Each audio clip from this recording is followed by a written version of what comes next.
Enggak, kalau lapor itu biasanya 2 minggu baru dipanggil saksi-saksi. Kan ini baru belum ada seminggu. Jadi biasa saksi dipanggil, nanti mengarahnya kemana, bisa ke TPPU, bisa kan ancaman hukuman TPPU kan bisa 10 tahun ke atas, ataukah bisa ke korupsi. Kan permulanya sudah saya munculkan dulu deliknya, pasal 372 penggelapan barang-barang seperti panci, seperti tempat tidur, piring dan lain-lain. Nah, ini kan, aduh, ini saya nggak bisa ngomong lagi dah. Apa dikategorikan apa ini ya? Jadi kalau maling kan orang banyak maling itu maling panci ya, atau maling alat dapur itu karena keterpaksaan, karena nggak punya uang. Ini pejabat yang gajinya ratusan juta bahkan miliaran, kok bisa-bisanya maling panci gitu loh. Kalau saya udah tabrak selesai dia, hari ini saya udah tabrak dia, mungkin bulan depan dia udah masuk penjara. Bulan 9 dia udah masuk penjara. Saya target itu. Dia Roy Suryo Rismond, insya Allah masuk penjara. Saya menjadi pengacara ini apa sih? Saya bongkar rumah orang, saya gembok rumah orang, saya duduki rumah orang, tanah orang, pagarnya saya patah-patahin, saya robohin. Bahkan saya pernah bakar rumah orang. Hah? Apa saya pernah di penjara? Kalau berdiri di atas kebenaran kita ngapain takut? Saya nangani perkara ekstrim-ekstrim semua. Bisa dilihat track record saya di media sosial. Kalau saya dapat kuasa, saya nggak perlu persidangan. Kalau dapat kuasa, saya dudukin rumah orang, saya jebol pintunya, saya masuk, saya turunkan anak buah saya. Saya kira nggak perlu ya gitu. Orang kalau sudah nggak ngerti dijelaskan berkali-kali juga nggak perlu ditegaskan. Senyum aja dah. Udah dia biar cari tahu sendiri. Ya gitu. Kalau dulu misalnya perkara apa dan kalau sudah inkrah tuh gimana? Ya jelas-jelas betul. Ya biar dia cari dah putusannya dan biar dia kemudian mendapatkan tertawaan dari seluruh Indonesia. Yang jelas, saya puas ketika beliau masuk penjara. Saya puas ketika Rismond masuk penjara. Itu target saya 2 orang itu. Rismond dan Rusyo harus masuk penjara. Saya udah bicara juga sama backing saya. Kan lu bilang backing tadi. Saya juga udah bicara sama backing saya. Target saya masuk penjara dia. Nggak boleh enggak. Gitu. Jadi harus masuk penjara dia. Ini saya nggak terima. Sampai kapanpun saya kejar. Maka saya bilang sama backing saya, Pak, kejar mereka Pak. Saya nggak mau tahu. Selesaikan.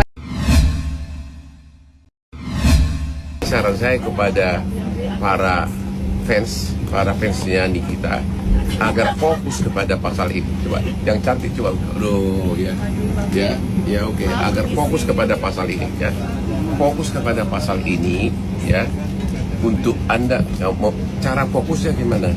Buktikan apakah itu memang untuk tujuan ancaman atau tidak, atau tujuan endorse. Kalau memang itu uang tersebut adalah untuk tujuan endorse, ya buktikan ya. Jadi jangan terus-terusan ribut di persidangan ya. Fokus ya. Fokus ke arah objek, subjek perkaranya ya. Kalaupun kalian terus marah-marah di persidangan, ya toh kan yang dibikin putusan kan hakimnya.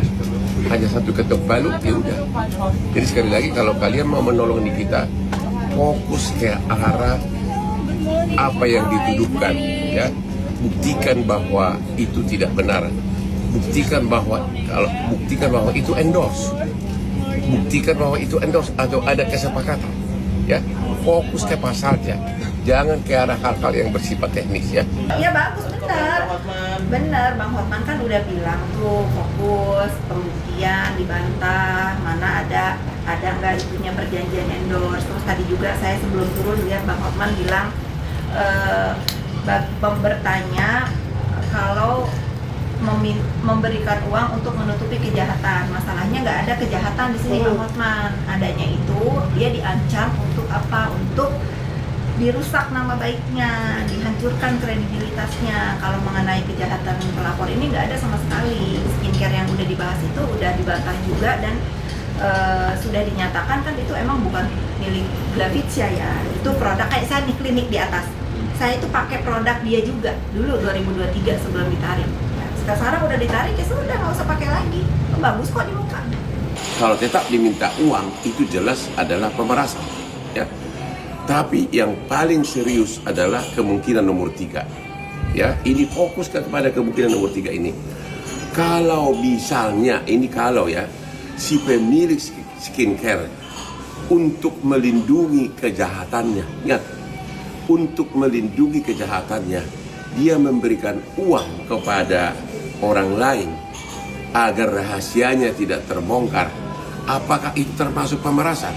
Ya, misalnya skincare-nya itu mengandung cacat hukum, yaitu persyaratannya tidak dipenuhi sesuai dengan ketentuan BPOM, sesuai dengan ketentuan perundang-undangan. Artinya si korban ini diduga melakukan kejahatan, dan untuk menutupinya dia memberikan uang kepada si terdakwa. Kalau itu benar ya, kalau itu benar faktanya seperti itu, maka analisa normatif hukumnya semakin berbeda lagi. Setidak-tidaknya bisa meringankan si terdakwa.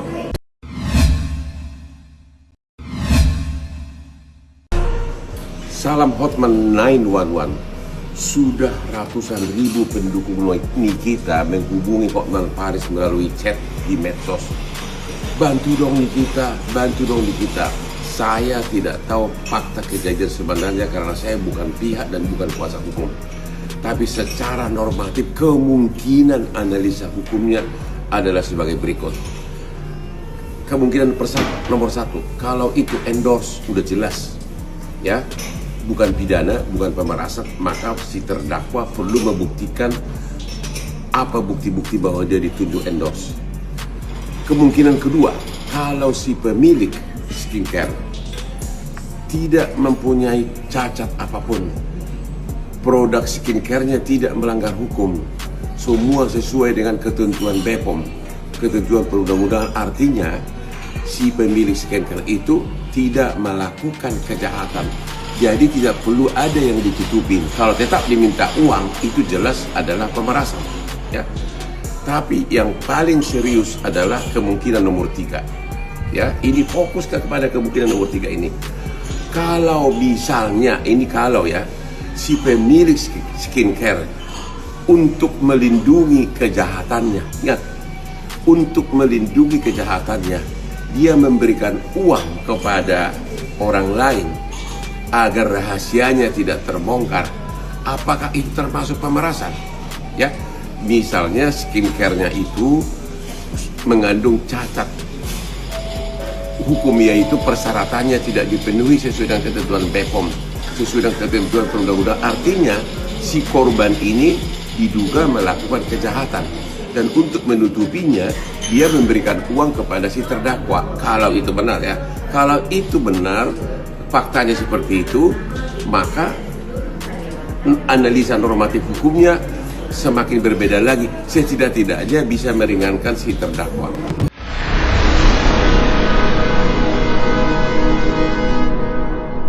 Jadi jangan lupa untuk subscribe Cumi Cumi.